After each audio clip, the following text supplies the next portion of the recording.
welcome back to another video. This really popped when I saw it. That to me is a monster increase. Again, this book got hot. This book is ready to go higher. So let's jump right into it. We are back today with another statue review from Diamond Select Toys. Without further ado, let's get into the review.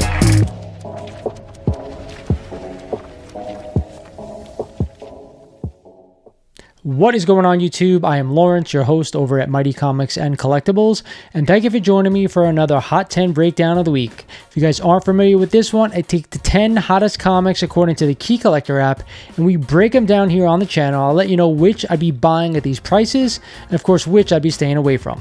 But before we get started, I want to remind you guys, we are almost at 6,000 subs, under 70 away as we speak. If you guys haven't hit that sub button, do me a favor, hit that like button. If you're so inclined, become a member of the channel. There are some awesome perks to boot. With that said, let's get into this week's breakdown.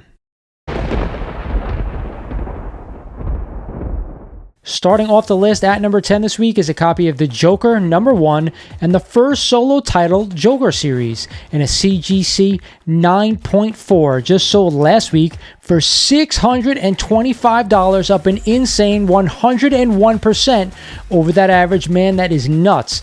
We also had a CGC 8.5 sale for $189, up 3% over the average. Not too long ago, about 3 to 4 years ago, this book was worth maybe about $10 to $20 in high grade. There's no way in God's hell that I would pay $600 for a 9.8 copy of this one.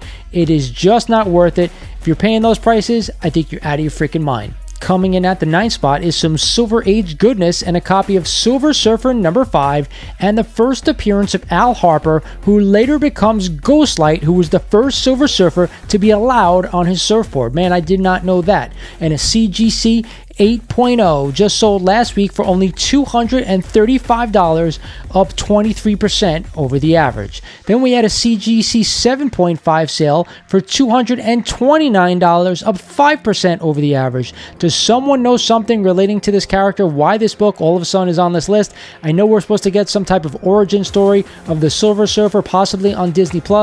Either way, I'm not too sure I want to spend $200 on this character. Not sure he's a long-lasting character that's going to be around in the MCU. I don't see the value in it. If you're a huge Silver Surfer fan and you want to own a book, be my guest. Other than that, I'd be staying away. Falling to number 8 this week is the greatest comic of all time. It is a copy of Omega Men #3 and the first appearance of Lobo and a CGC 9.8, just sold last week for $359, up 3% over the average. Ditto to everything I've been saying for the past year. I don't want to own this book at this price. Again, I like the character, guys. You know I do. And I hope that Jason Momoa is going to take on the role in the DCEU. Other than that, I don't want to spend anywhere near $400 for this book. I think it's too much, but I've been wrong the whole year. It's still on the list, and it's still going higher. I just can't do it. At number 7 this week is a copy of Amazing Spider-Man #78 and the first appearance of the Prowler, Hobie Brown, in a CGC 9.2, just sold the prior week for $900, up 33% over the average. Then we had a CGC 5.5 sale for $200, up 30% over the average. Again, I'm not too sure why this book is back on this list. When Into the Spider-Verse came out, I understand why. Now I have no idea. What do you think is going to go on with this character? Again, I do own this book, and I probably paid around $60 to $70 for it, and probably mid to low grade. It's not a huge key. I understand it's the first appearance of the Prowler.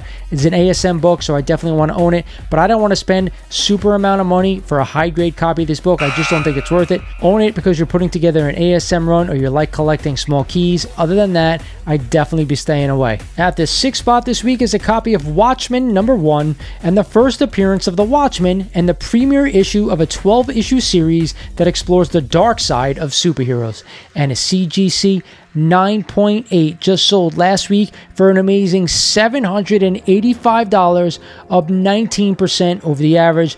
I love this storyline, guys. I think if you want to own it, go buy the trade paperback. There's no reason to spend almost $800 on a 9.8, and if you can find them cheap for the issues, go ahead and buy them.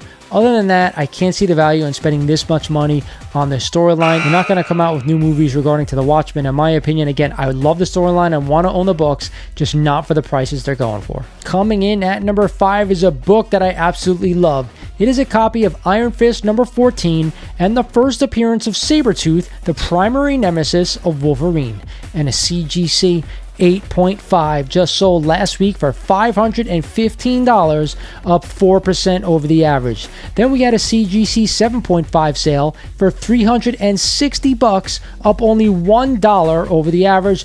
Not too sure why it's on the list. It's only up $1 in this grade. Regardless, guys, I love Sabertooth. I love this book. One of the better Bronze Age keys, in my opinion. Probably just barely making my top 10 Bronze Age list. Regardless, I do want to own this book. I want to stick to the higher grades, 7.5 or higher, but I do think Sabertooth eventually will show up in the MCU. However, I do not think whoever they get to portray this character will do a better job than Liv Schreiber. He was freaking phenomenal, and he is my Sabertooth. Other than that, I definitely want to own this book. At the 4th spot this week is a copy of Spawn number 1 and the first appearance of Spawn, and a CGC 9.8 just sold last week for $200, up 20% over the average. I told you guys this last week. Todd McFarlane is almost done with the Spawn script, and we're super excited to finally see Spawn back on the big screen. Regardless, I know it's not a lot of money, but I don't want to spend $200 for a copy of this book in 9.8 when there's probably around 4,000 copies out there. That's an exaggeration. There's just a ton. I don't want to spend the money. I'd rather put it towards a better book. At number 3 this week and back on the list is a copy of Star Wars number 1 and the first appearance of some of the original Star Wars cast, and a CGC 9.6 just sold the prior week for $999, up 4% over the average, and a CGC 9.2 sale of $450, up 5% over the average. You guys know this. If you're a big Star Wars fan, you probably just want to own the book. I don't want to spend $1,000 in a super high grade copy. I am not a huge Star Wars fan, but I do believe this book should be owned. I'm giving it a thumbs down in high grade unless you really want to own the book or you're a super duper Star Wars fan. Regardless, it's up to you to decide if you want to add it. Back at the 2 spot this week is the Queen of Comics. It is a copy of Wolverine number 1 and the first solo title featuring Wolverine and this classic Frank Miller cover, and a CGC 9.6 just sold last week for $279, up 4% over the average. Then we had a CGC 9.2 sale for $246, up a crazy 59% over the average. I can't believe the percentages this book is going up right now. I love this book and I love the cover, but it's a $100 book in high grade in my opinion. Anything more than that, I think it's way too much money to spend with all the copies out there. Awesome book, not an awesome price. And finally, back at the top spot this week is a copy of Uncanny X-Men number 130 and the first appearance of the Dazzler. This book will not get out of that spot. All you Swifties out there who are pushing this book, I don't know what to tell you.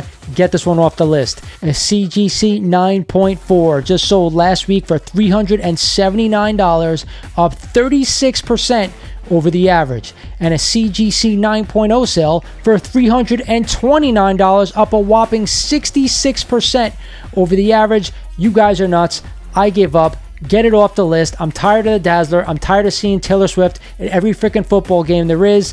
I don't want to own this book, not for this price. If you're an X-Men fan, you want to buy it, $100 or less, or I'd be staying away. Hope you guys enjoyed this video. Again, it is now time for my best buy of the week. I only gave one book a thumbs up, and it's going to be Iron Fist number 14. I do love this book. I love the cover, and I absolutely love the character. It's not an investment book, unfortunately, because I've owned this book in the past, and it really hasn't got up much over the past 6 years. Regardless, I love it, and I still want to own it. Hope you guys enjoyed the video. This is Lawrence over at Mighty Comics and Collectibles saying thank you for watching, and I will talk to you guys soon.